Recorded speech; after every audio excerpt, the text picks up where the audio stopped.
Merci beaucoup de nous suivre sur CT News Télévision. Ravi de vous retrouver en ce lundi où l'actualité fait buzz. Le point de presse de Jean-Marc Kabunda dans sa résidence de Kingaboa qui a traité de tous les noms le régime de Félix Tshisekedi. Kabound se déclare opposant de Félix Tshisekedi. Voilà pourquoi nous nous sommes dépêchés rapidement ici sur ces plateaux de CT News pour vous apporter l'actualité en continu, l'actualité, les décryptages du point de presse de Jean-Marc Kabound, afin que vous puissiez comprendre aujourd'hui qu'il n'y a pas de politiciens en RDC, mais il n'y a que ceux qui cherchent leurs intérêts. Lorsque les intérêts sont menacés ou lorsqu'on vous retire les avantages dont vous jouissez, directement vous vous déclarez opposant du régime en place. Voilà un peu ce que nous allons parler avec vous aujourd'hui. C'est un sujet spécial, le point de presse de Jean-Marc Kabound. Qu'est-ce que nous avons retenu de ce point de presse? Jeff Badibanga, c'est mon nom, le plus 243 81 717 11 97, plus 243 81 717 11 97, c'est notre numéro de contact. Vous pouvez réagir en direct, vous pouvez nous écrire, nous parvenir vos commentaires, nous allons les dire sans problème. Sans commencer, chers téléspectateurs, chers abonnés de CT News Télévision, Ngaina Binoto Utiolanda, Jean-Marc Kabunda Kabound. Alobi Makambwebele concernant le régime de Tshisekedi. Alobi Makambwebele concernant l'UDPS. Il a parlé que ce régime c'est un régime de jouisseurs. Il a parlé que Félix Tshisekedi c'est un problème dans ce pays. Il faut le chasser. Au lieu de faire des marches pour soutenir nos forces d'essai, au lieu de faire le marche contre le Rwanda, il faut faire plutôt les marches contre Félix Tshisekedi.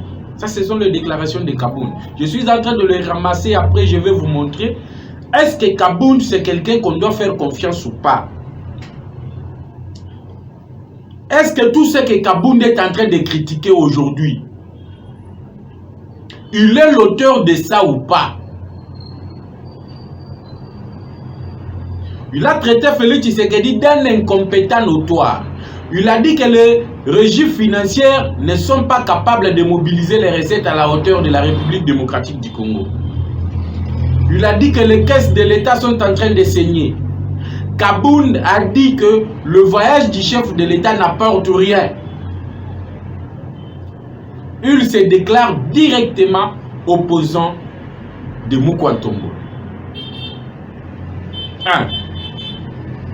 J'aimerais vous rappeler que Kabound c'est un menteur. Kabound c'est un splanteur. Kabound c'est un risé. Kabound bomona wana amuto alokuta nazo bandana no wana. Pote Natal Sabino na aoye aye kolobake azali muto alokuta. Ke onyo so uti oloba azalaki rempli de la haine. Il était rempli de jalousie, la haine. Il y a au moins là que oye abandaki ko jouir. Oazo benga batulelo ba jouisseur, c'est lui le premier jouisseur du pouvoir de Félix Tshisekedi. Je vais vous démontrer noir sur blanc que le grand jouisseur du régime de l'UDPS c'est Kabunda Kabound. Mais avant d'y arriver, je voulais vous montrer clairement que Kabound c'est un menteur. Aza muto tokoki ko sala confiance te. Bandeko muto ya uti oloba akosa papa Etienne Tshisekedi wa Mulungu pe asona mubisika sana. Kabunda akosa Tshisekedi ke kombo na ye azali Kabunda Kabound. Or le vrai nom ya Kabound c'est Kabunji wa Kabunji, originaire de Luiza dans l'ancienne province du Kasaï occidental. Mais Kabunda misala Katangé. Pour être papa Etienne nommé secrétaire général. 1. Retenez très bien ça.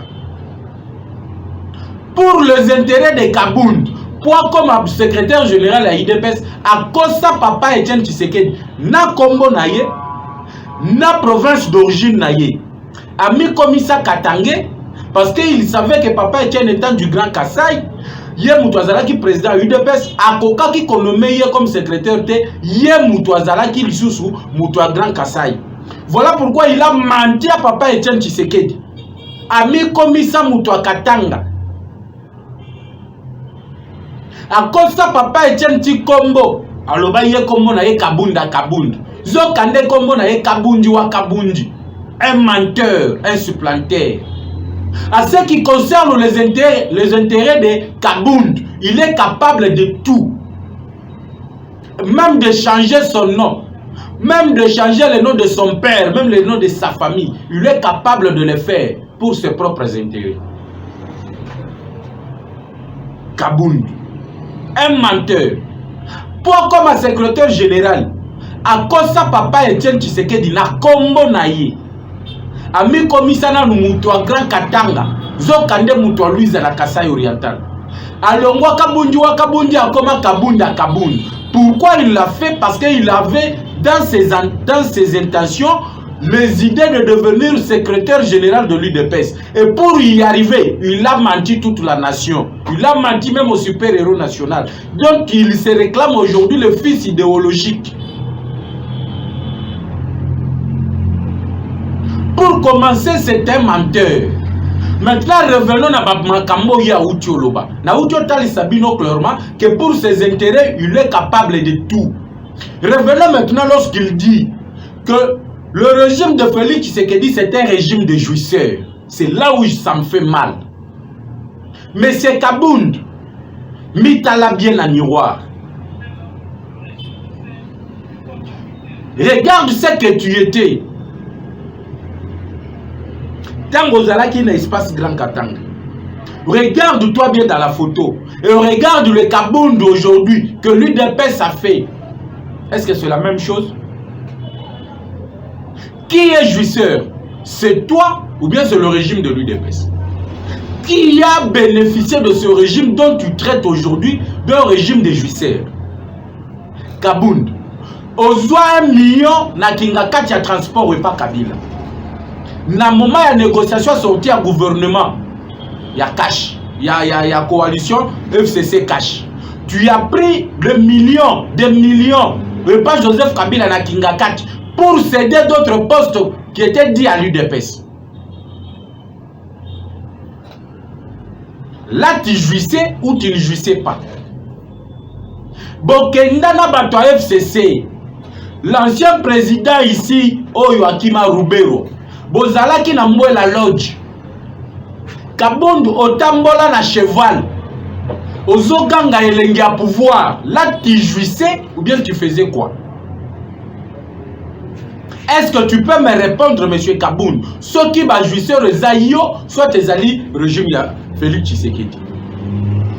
Kabund. Lorsque nous avons pris le pouvoir, Ozalaki nanda kuo ozanango lelo na Kingabwa. Et l'ongyo batuba comment la lelo hotelemi pe ba caméra et yezoyo. Est-ce que Ozalaki nango? L'UDPS qui t'a fait, aujourd'hui tu craches sur l'UDPS. Le plus grand jouisseur, c'est lui qui Oyo a bénéficié d'un pouvoir obiso tonyo kwama. Tozo continuer na konyo kwama ti lelo, tozaki ko bénéficier ti. Ozwa misala ya bato UDPS oteka. Le nouveau millionnaire Kabund. Lelo ozali koko sabatu Kabund. Tango Twitter que no yo o démissionné. Oyebi lo lengeni no olelela biso ba parlementaire debout. Est-ce que tu sais comment tu avais pleurniché devant le parlementaire debout? Aujourd'hui, la maison que tu as construite, est-ce que ça va presse que yo jouissa quitté? Ndakwana otongi yango ndengeni. Mbongo akotonga villa oza nango na Kingabwa, ozoli yango wapi? Le salaire d'un député national, c'est $5,000.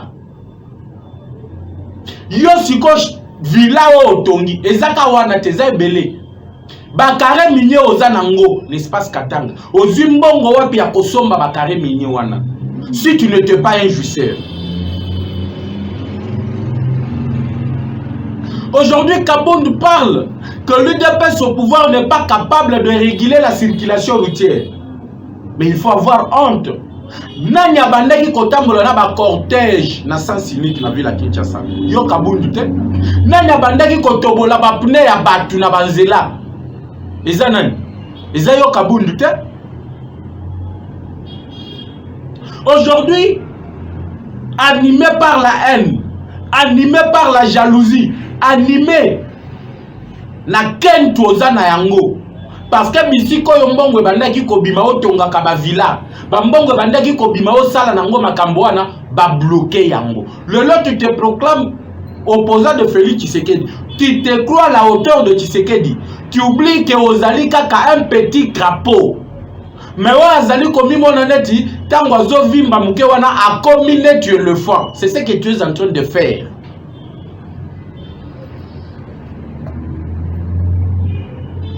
Tu as parlé de l'histoire des rames.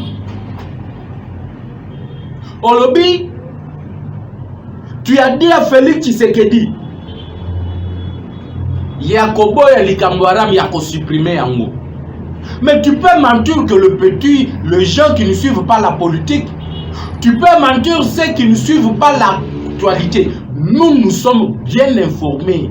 Monsieur Kaboun, tango bokendaki na salle, avec les députés révolutionnaires, il y a Union Sacrée. Oyo bazalaki prêt ya kolongola, ministre Kibasa Maliba. Qui a convaincu ce député-là, Yakebabo ya kolongola Kibasa Maliba? C'était qui? Ce n'était pas toi, Kaboun. Et quand tu le faisais, Obandaki, oyebisa Tshisekedi que non, tous boma eloko yaram, de l'autre côté, ils ont convaincre les députés na Union Sacrée que non, il faut toti kanani ram. Et que Ram Ezali de géré par le DG. Après ça, Kabonde a dit que Ram Wana Bakata Kabiso pe unité. Et ça cadre à IDPST Moutoua géré Karam. Ram Eza géré par le DG. Aujourd'hui, tu viens mentir aux gens que yo yebisa Félix Tshisekedi que non, Boma Likamboram. Alors que c'est toi qui as protégé Kibasa Maliba. Devant les députés, devant les Molières, devant les Eliezer Ntambwe. Ils sont là, ils peuvent prouver ce que je suis en train de dire ici. Mouto Abate là, qui passe à Maliba, face aux députés de l'Union Sacrée, si révolté dans Makambo Yaram, c'est toi Kabound.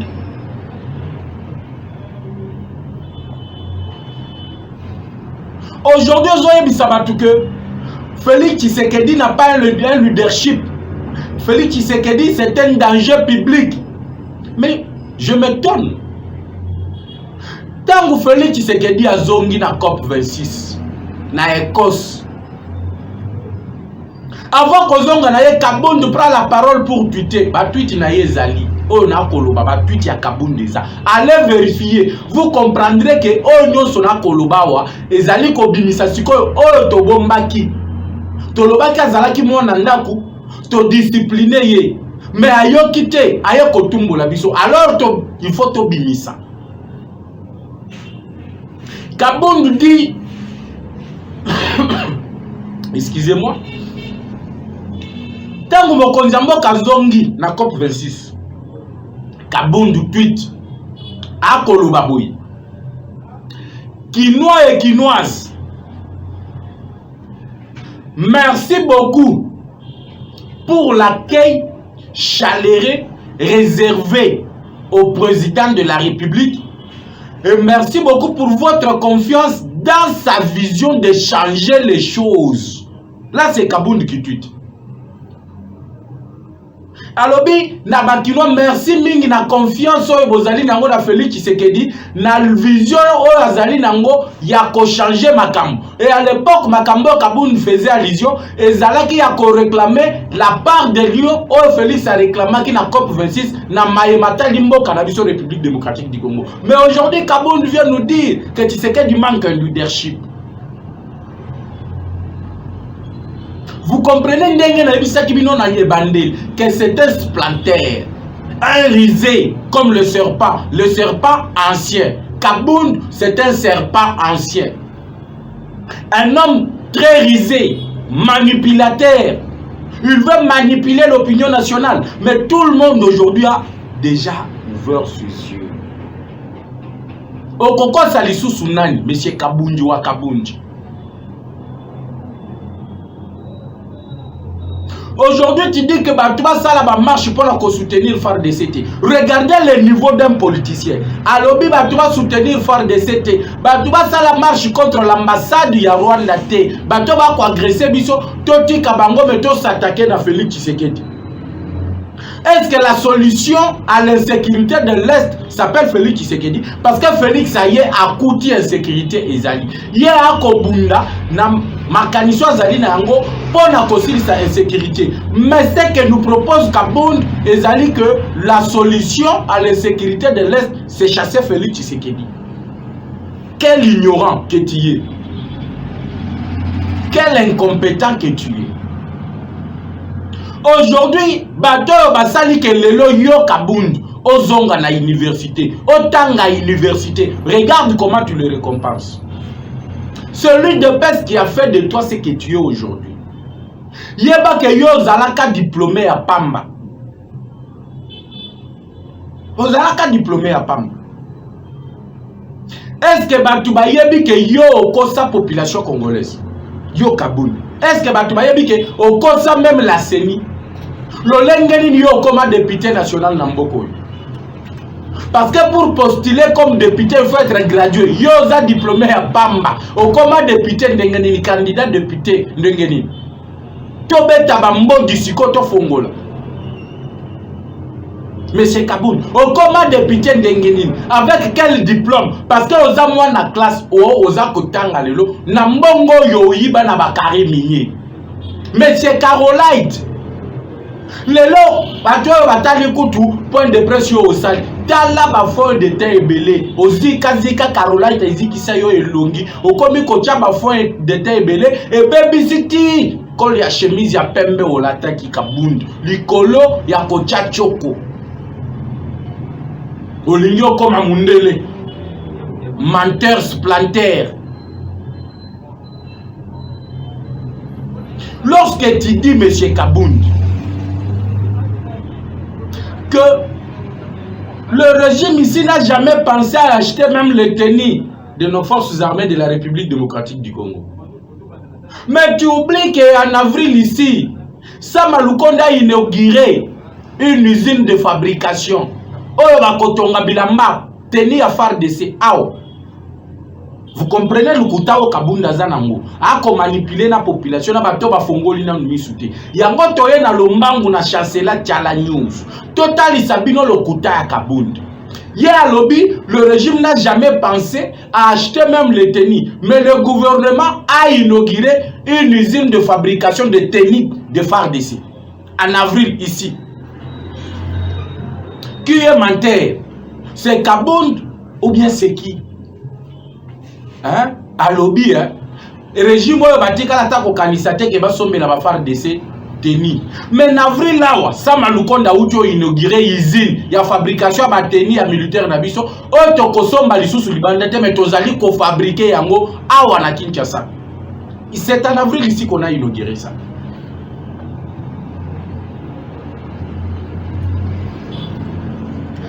Kabound parle.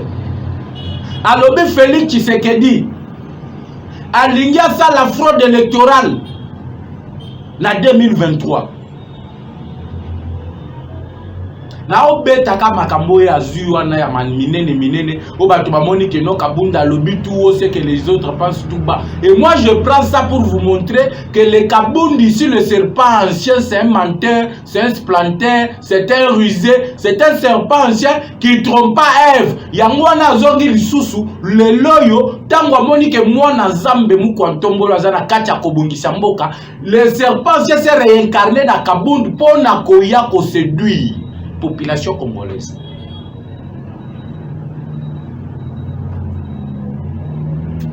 Alors Félix est en train de planifier la fraude. Mais écoutez, Nani a ça là que bah juge à cour constitutionnelle va prêter serment dans la salle du congrès. Ce n'était pas toi Kabound. Hein? Ce n'était pas toi Kabound. Au soit ni ça ba colonel na ba généraux à l'Assemblée nationale. Congrès il faut écouter ba juge il faut pas prêter serment. Olatisa bato wako finga lelo ya UDPS. Olatisa bango ba veste. Balati baleki na l'Assemblée nationale, balati ba veste. Pointe ba juge wana ba ya ko prêter serment. Quand tu le faisais, tu étais complice ou bien yo ozalaki na yo kit ndengo lobi, tu as dit 9 fois sur 10 non à Félix Tshisekedi. Quand na maloba oyo lobi yango ne na ko zongela awo. Tango bandaki ko bunda na l'Assemblée nationale pendant kolongola mabundi, c'était avec quel intérêt? Lorsque le bureau de la CENI passait avec Denis Kadima, Kabound, tu as oublié ce que tu avais dit? Tu as oublié les tweets que tu avais tweeté?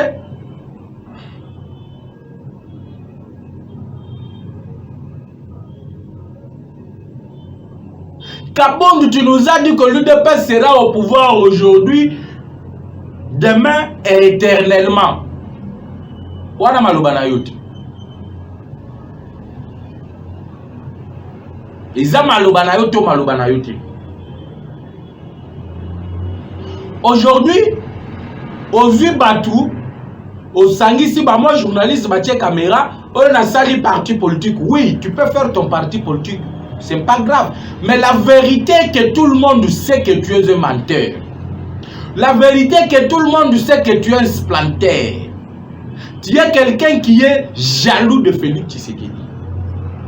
Tu as dit que le voyage de Félix Tshisekedi n'apporte rien. Monsieur Kabound, est-ce que tu as ignoré aujourd'hui que si on parle de la RDC sur le niveau international, na COP26 yo mobilisa bat baya koyamba Tshisekedi o mobilisa ki bango pona nini parce que Tshisekedi avait porté haut la voix de la République démocratique du Congo na COP26 na Écosse altalissi batu. C'est que la RDC fait pour l'environnement et c'est que le monde doit à la RDC pona o RDC za kopesa bango à ce qui concerne l'environnement. Et toi, sur un certain, il y a Makambo Tshisekedi à Kosala qui a mobilisé le Jabaya Koyambaye. Parce qu'à l'époque, tu pensais qu'il faisait mieux. Ou alors, on a quitté que je dois le dire non. Tant qu'on a dit qu'on défendre Makambo yo mobilisé qui bat. On a quitté que non, il y a Aza Kosala Mabi. Lorsque Félix Tshisekedi nous ramène les appuis financiers, il y a Banque mondiale, il y a BAD, il y a FMI. Aujourd'hui, tu mens les gens pour dire le registre financier ne mobilise pas. Mais le gens même à qui tu parles, tu es un splanter, un serpent ancien. Réincarné aujourd'hui dans ton corps pour séduire ceux qui doivent faire confiance à Félix Tshisekedi pour que le Congo puisse décoller. Monsieur Kabound, aujourd'hui, la régie financière est mobilisée. Mais quel d'autre a DGI de recettes records aux alliés la régie financière. Dans 3 ans, tu as un budget na 4 millions, 5 millions. Dans 3 ans, le budget est de 10 milliards.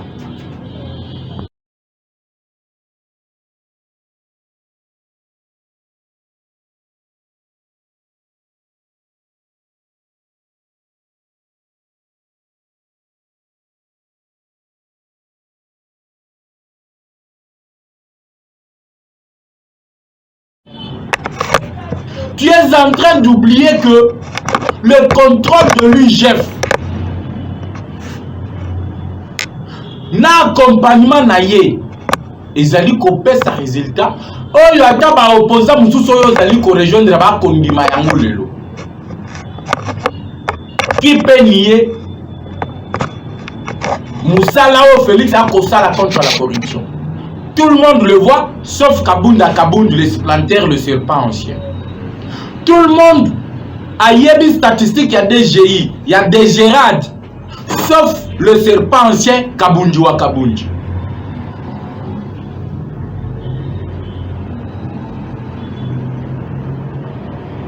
Le gens que toi Kabound tu as engagé, l'UDPS c'est un parti au pouvoir. L'UDPS a des combattants, des anciens et de nouveaux combattants.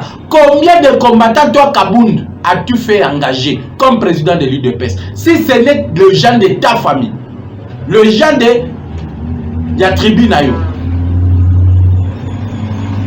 Citez-moi même 10 personnes. Ba combattant UDPS. Ba o bazala kan entourage na yeto. Mais ba combattant UDPS oyo kabundo tinda na musala. Tu sais comment tu as bénéficié na 8 mois presque oyo to sala ki na négociation ya FCC cash. À chaque fois bokanda ki kokende ba bobanda ki kozo ba 2 millions, ba 3 millions ya transport. Oyo Kabila banda ki opesa bino. Et tu as vendu même le poste de l'UDPS. Jean-Marc o bomona wana o akoloba lelo wana. Botu na ye Félix Tshisekedi a nommé informateur. Est-ce qu'il a kenda à l'Assemblée nationale pour identifier majorité? On te nomme informateur. Mokonzambo Kalibanda ye awa ko déclaré au effort que la majorité du côté FCC toyebi sans identifier la majorité. Sans faire ce que Félix Tshisekedi l'avait donné comme mission. Muto akoloba lelo wana. Likolo ya nyoso na sala kiango, likolo ba intérêt na ye. Ya ba 1 million, ba 2 millions abandaki kozwa. Comme transport et pas Joseph Kabila. Okenda mwe la lodge. Ou akolela likolo cheval neti mwana muke. Elengi a pouvoir. Ba toi FCC ba ko sekayo. Qui était le jouisseur à l'époque? Tu es le seul bénéficiaire qui a bénéficié de ces régimes. Otongi Vila na Kingabwa. Avant Okoma, il dépêche sans pouvoir. Lorsque nous étions en opposition. Tu peux nous dire, Moussaladine yo bandaki kosala, oh permettre yo dans 3 ans, Otonga, Otongi na Kingabwa. Tu peux me dire dans 3 ans, Otonga stade municipal Otonga na Kingabwa. Tu peux me dire dans 3 ans, Mbongo Zuwapi, Yakosomba Bakare Minier na espace Katanga. Dis-moi, qui est cette vice-président de l'Assemblée nationale? O abandaki, na histoire à Congo, o abandaki ko trouver ba pneu. Ya batu nanzela. Ne suivez pas ces splanters, ces serpentiens, Kabundu à Kabundu, un menteur. C'est quelqu'un qui ne mérite même pas notre confiance, nous, population congolaise. C'est quelqu'un qui mérite d'être lapidé. Pour moi, dit que Félix a vu que cet homme, c'est un voleur, un jouisseur, il l'a écarté. Botala depuis Kabunda Kei. Le lengue siko régime est Kotambol. Botala kaka de par ya Kabund, régime est Kotambol la lengue. Et vous verrez que c'était lui le problème. C'était lui le problème. Il voulait se faire passer comme le vice-président. Le monsieur qui n'a même pas les notions du régime Otozali qu'on vivre les lots, il voulait se passer comme le vice-président ya Tshisekedi. Ya Tshisekedi ya président, ya un vice-président. Et il niait même l'autorité de Tshisekedi devant les agents de l'ordre. Il niait ça.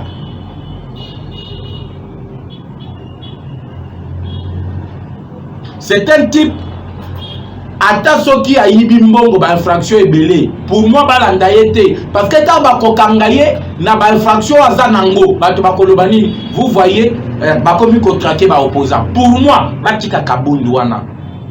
Pona yesi esili. Il vient de mourir politiquement, akufi déjà politiquement.